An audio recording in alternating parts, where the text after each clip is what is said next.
Bueno, entonces lo que hicimos fue hacer música y le estamos poniendo letra.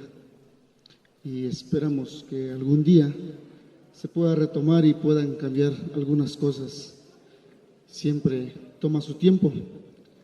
Yo visité básicamente 2 pueblos durante esos 3 años, a 2 festividades, que es en Yalálaga, en San Antonio, durante 3 años, y Xochila, también durante 3 años. A mí particularmente se me hace que son 2 comunidades en esta parte de la sierra que reúnen ciertas características y cambia el estilo de sus jarabes y de sus sones.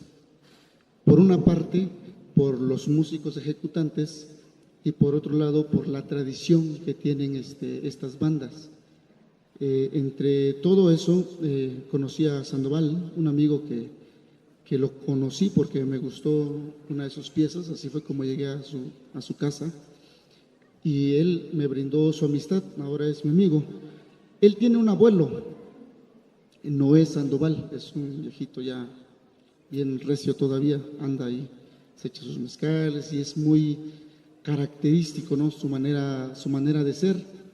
Entonces él dice muchas cosas. Y una vez dijo que ahora cada mal son que se toca, ¿no? Pero a mí no me pareció como tomarlo como una ofensa, sino que como algo para criar. Entonces, la pieza que vamos a tocar ahora se llama El Mal Son y se lo compuse al abuelo de Fernando Sandoval, al señor Noé Sandoval, que no vino ahora, y habla un poquito de cómo es la gente en este lado, ¿no?